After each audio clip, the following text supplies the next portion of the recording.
And so I want to begin by thanking you all for what you do. Thank you, thank you, thank you. I ran for the United States Senate because being in the county council was too hard. Look, I'm glad to be here with all of you. Before I begin, I want to take a moment to say our hearts are with the students and the families of Michigan State University.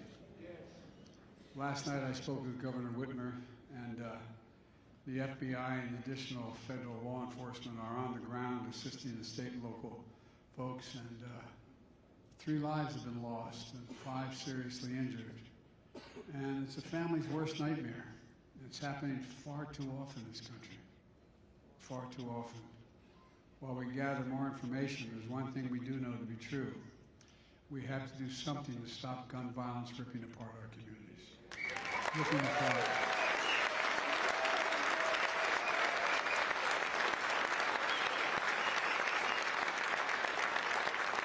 Today marks 5 years to the day that 14 students and 3 educators lost their lives in Parkland, Florida. I met every one of those families, spent time with them all. And a lot of you here have to confront violence in your communities every single day. We took a big step toward passing the most significant bipartisan gun legislation in 30 years. Ghost guns and other things, background checks, but there's a lot more work to do. And I'm committed to getting it done with all of you. Some of you know that, and I'm going to say something that's always controversial, but there is no rationale for assault weapons and magazines that hold 50, 70 bullets.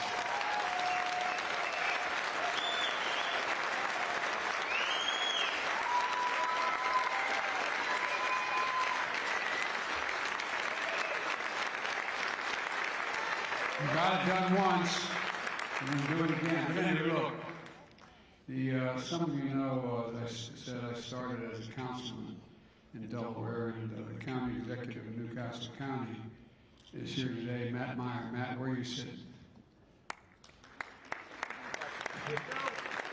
Matt's hiding because, you know, how good I'm kidding, Matt. Good to see you, pal. And Matt knows what I'm talking about. When people have a problem, they've got your number, they knock on your door. Not only you, but your spouses can't go to the grocery store, the gas station, can't show up without, can you fix my such and such? Well, I've always had enormous respect for the job you do. You're the ones who make people make sure everything gets fixed. The libraries stay open late so kids can do their homework. The sewer system is backing up into the creek and their basements, so you make sure that your public health department runs smoothly, that your communities are meeting the needs of growing and changing populations, that your residents have access to affordable housing, that you're investing in public safety. There are huge responsibilities you have. They touch every aspect of people's lives. And when your constituents call needing help, with a state problem or a city problem, you take the call and you get it done. You end up calling to make sure you find out how to get it done. Simply put, you get things done. You used to get things done, fixing problems. And that's because you know the measure of success isn't how partisan points are scored, but it's how you fix the problem. Can you fix the problem, whether you're a Democrat, Republican, or Independent? We're often told that Democrats and Republicans can't work together. And, you know, there's always been competition, but in the last 10, 12 years, it's been particularly tough. But as I told my friends in Congress in my State of the Union address last week, I believe people sent us a clear message in this off-year election. Fighting for the sake of fighting gets us nowhere. We're here to get things done. That's why we got elected. That's always been my vision, and I really mean it's always been my vision, and I know it's yours as well. Over the past 2 years, we've been delivering on that vision. When I came to office, the pandemic was raging and our economy was reeling. But together we acted. Less than 2 months after we took office, the American Rescue Plan led to the fastest economic recovery of any major economy in the world. And I know that at the beginning of the crisis, like you did, that strengthening state and local governments was the key to our recovery. But When the CARE Act was passed, before that, before I came into office, just before, under the previous administration, some of you had to go to your state legislatures to get permission to use the money that was in the act. I used to be in your shoes. Only 120 counties in the United States of America got help in that CARES Act. There was a lot of money, but only 120 counties. When I signed the American Rescue Plan, it sent $350 billion for the first time in history to every state, city, and county in America.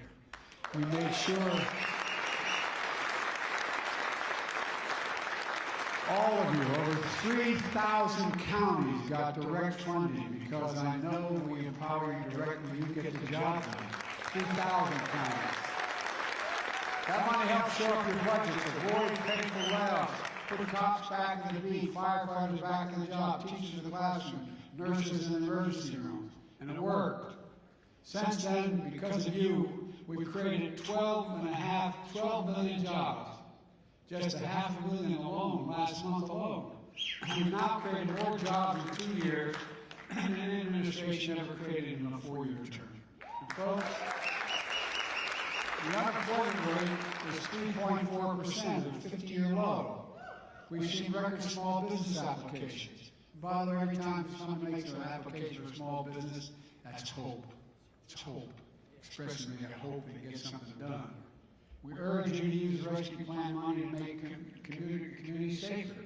Invest in affordable housing, get small businesses back on their feet, train your workforce, and you did.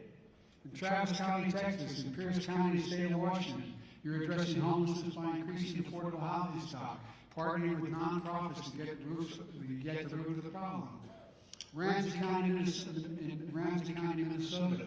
is addressing worker shortages in child care and health care by training residents to become nurses and licensed child care professionals. The American Rescue Plan also provided $12 billion to address mental health needs arising from the pandemic.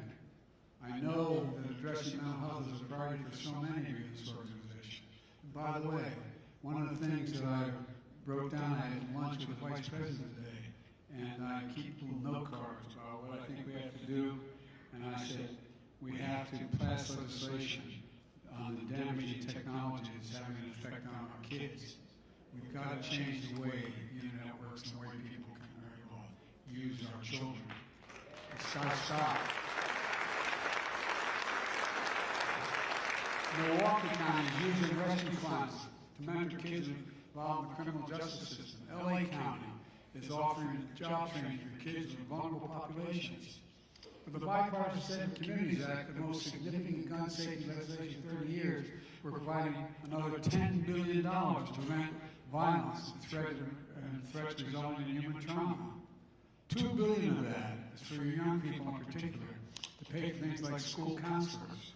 And as part of the Unity Agenda in the State of the Union, I call for a surge in resources to deal with fentanyl epidemic that I know is devastating many of your communities. We now have a record number of personnel working to secure the border. We've now seized over 23,000 pounds of fentanyl just in the last several months. But if we're going to have the strongest economy in the world, we have to have the strongest and best infrastructure in the world. We used to be number 1 in the world. Now we're moving to number 14. And China used to be number, I think, 10 or 11. Now number 2. Folks, that's why I asked Congress to pass the Bipartisan Infrastructure Investment Act, larger than any investment made in infrastructure since Eisenhower's interstate highway system. A number of Republicans came together with Democrats to help us get it passed. And we're rebuilding the country through the bipartisan infrastructure law. In your counties, we're investing in roads, bridges, airports, public transit, water systems, high-speed rail, so much more. Maricopa County, Arizona, we helped build a new bridge over the Holly River. Look, in Warsaw, or it should be Washington County in Nevada, we're spending $89 billion to add several lanes to the US 395. In Maryland, Montgomery County, Prince George's County, replacing dirty diesel buses, which are bad for the health and the environment. With the leadership of Vice President Harris, we're partnering with you to deliver affordable high-speed internet to every single household, so no parent has to sit in the McDonald's parking lot, for God's sake, so that children can connect to the internet in their home.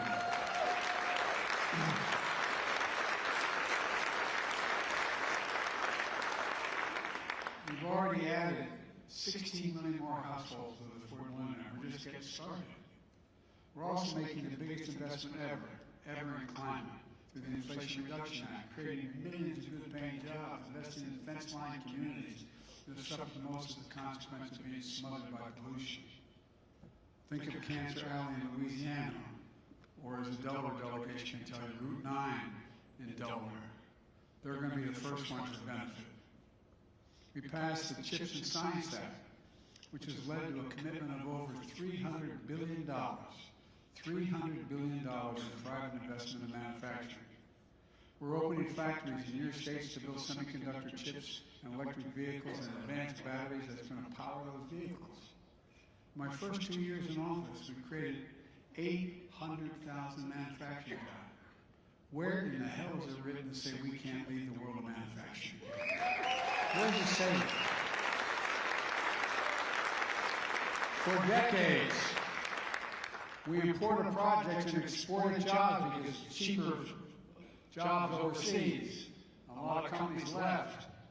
How many of you come from areas where you used to have a factory of 400 or 500 people and everything got lost? It just hooked up and took off overseas. What happens? It leaves the community devastated, lose hope. How many of you have heard someone say to you, well, my daughter came up and said, I can't live here anymore, Mom, there's no jobs. I got to move. Now America is exporting products and creating jobs at home. Today, today's report on inflation shows the good news is that inflation in America is continuing to come down. It's fallen 7 straight months, more to go. Food prices at the grocery store are coming down. Gas prices are down at $1.60 to the peak. Real wages for working Americans are up over the last several months, delivering welcome breathing room. Just like my dad would say, all I'm looking for, Joey, is just a little breathing room at the end of the month. Just a little breathing room. Have a little bit left over after I paid all my bills. We're seeing this progress even as unemployment remains at a 50-year low. We're going to have bumps in the road still. There's still more work to do as we make this transition more steady, more stable growth. And there could be setbacks along the way.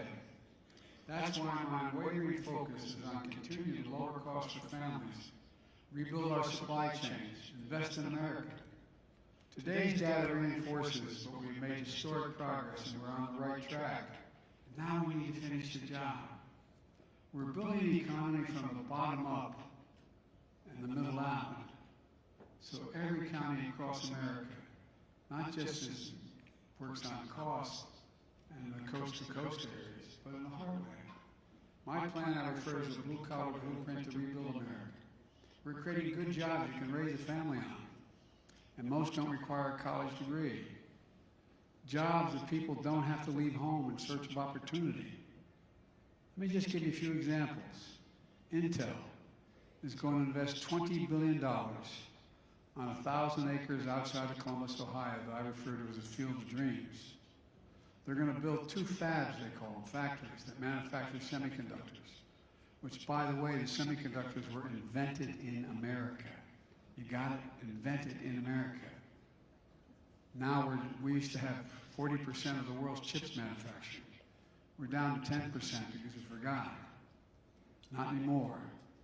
Intel's going to create 7,000 jobs building in that field of dreams, 3,000 working on the fabs, 4,000 building the facilities. The average salary in one of those factories is going to be roughly $130,000 a year. And you don't need a college degree. You don't need a college degree. That's building America from the bottom up and the middle out. But there's $300 billion being invested. And now we're doing all this and so much more while cutting the deficit more than $1.7 trillion in 2 years, the largest deficit reduction in American history in my first 2 years in office. Largest. You may have seen the spirit of debate in my State of the Union address. It was kind of fascinating. I felt like I was back on a playground. Some of my Republican friends in Congress, not all of them, but some of them, have been threatening to hold your economy hostage if we don't cut Medicare and Social Security. When I called them out on this in the State of the Union, it sounded as though they agreed right then and there to take those cuts off the table. I sure hope so. If that's true, I'll believe when I see it, but I hope that's true. That's also when we see whether or not we're going to plan to cut Medicaid and other programs critical to people.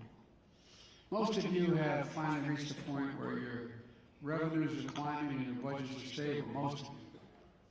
And so I know that you share my concern that some in Congress are putting that progress at risk by threatening to have America default on its debt, which would be catastrophic for counties and the country. In fact, even coming close to default will raise borrowing costs, make it harder to finance key projects in the communities. Ironically, nearly 25% of the entire national debt, which took 200 years to accumulate, so the national debt is 200 years old, accumulated over that period of time. 25% of that debt was added in the previous 4 years of the last administration. 25% of 200 years of debt. So I met with the Speaker of the House. He's a decent guy. He's got a tough job. He made it real clear to me what he wants to do. He says he's not going to raise taxes at all on anybody. He just wants to cut programs. So I suggested instead of making threats about the debt ceiling, which would be catastrophic, let's just lay out our budgets. I'll lay out mine on March the 9th, exactly what I want to spend, who gets taxed, who doesn't get taxed, what programs get cut, what programs get added. And he should do the same. We can sit down and go, I mean sincerely, go over it, see what they want to cut, see what we want to cut. But here's the thing. If you add up the proposals my Republican friends in Congress have offered so far, just so far now, legislation, they would add another $3 trillion to our debt over the next 10 years. Let me be specific. Here's how they do it. They made it clear in legislation introduced the investment we made to crack down on tax cheats, billionaires and millionaires. The CBO says by doing away with those extra agents, we're going to cost the American public another $114 billion in lost revenue. They finally have made Medicare negotiate the drug prices. Well, they want to repeal that. They want to repeal the prescription drug savings and increase subsidies to big pharma. Right now, for the first time in history, and I've been trying to do this for over 30 years, we pay the highest prescription drug cost of any nation in the world. Any nation in the world. No one else is close.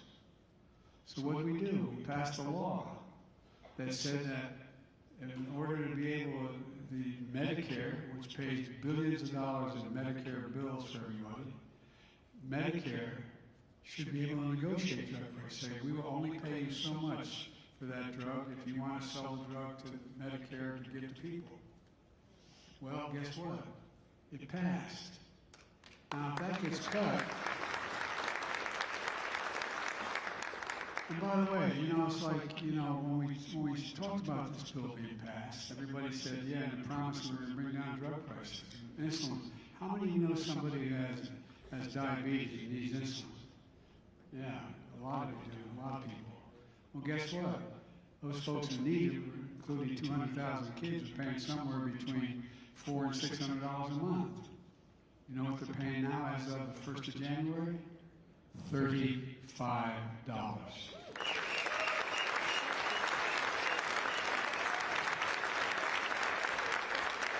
And we're not cheating anybody.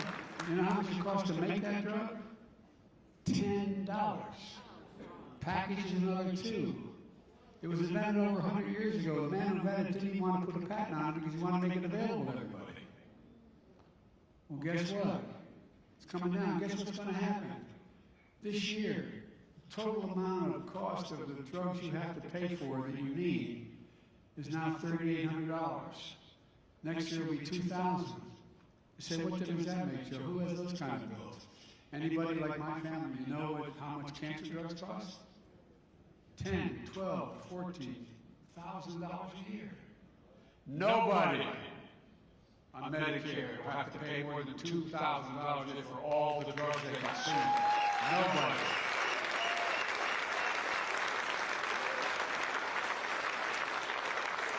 And guess what that's doing? That's saving the taxpayers $159 billion a year. That's they're paying that much less out to Medicare recipients. Well, folks, you take that away and raise the deficit $159 billion. We pass a law to make sure corporations pay at least 50% tax.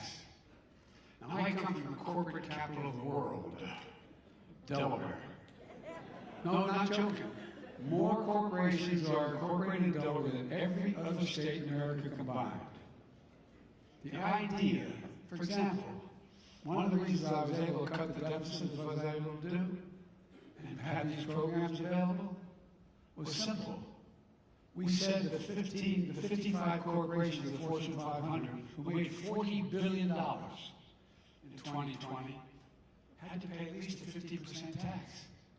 That's less than a nurse pays, a police officer, a street cleaner.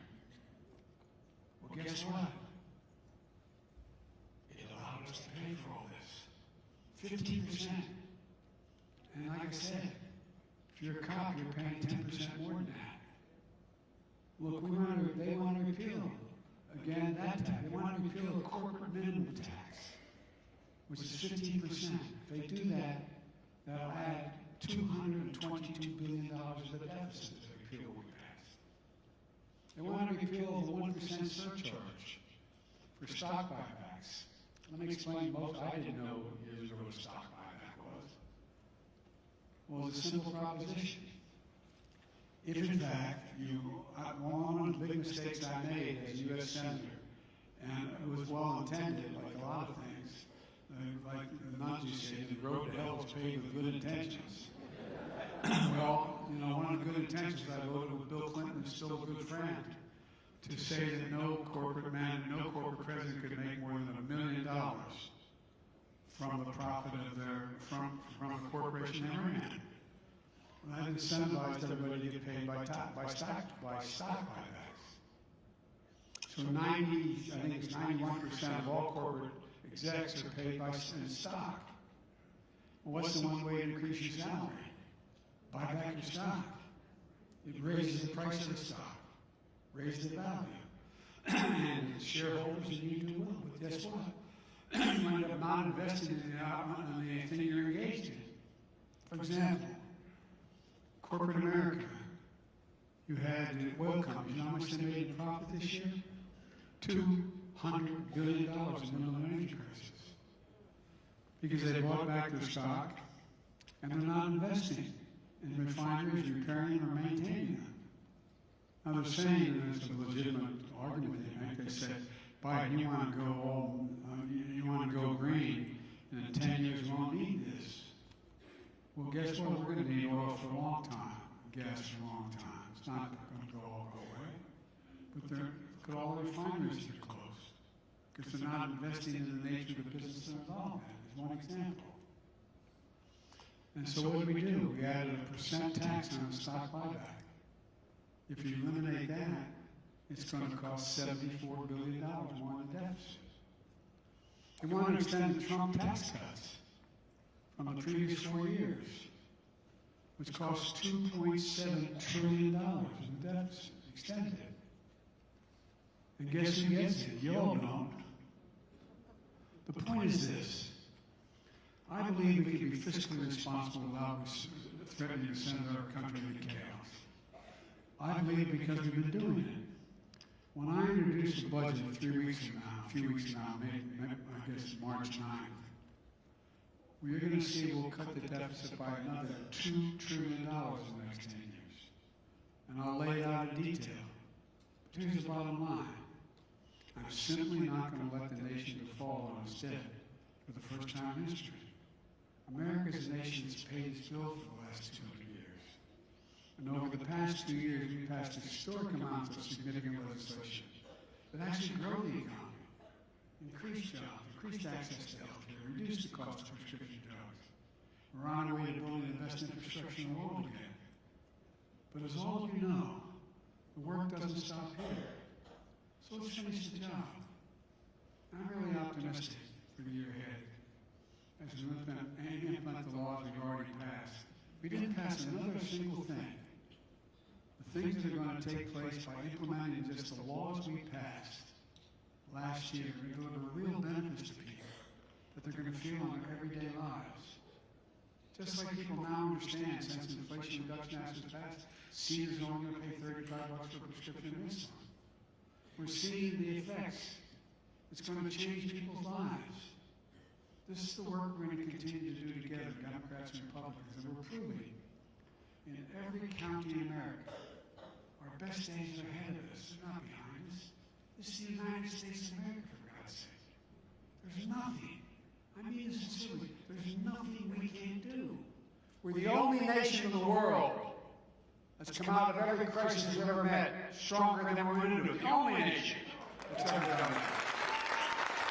We're the only nation in the world because we have a resilient population. America never gives up, never shuts down, never backs away, never stops. I mean it. We have an incredible country. There's nothing beyond our capacity if we do it together, and we're looking to the counties to be the key to getting it done. God bless you all. Thank you, thank you, thank you. May God protect our troops.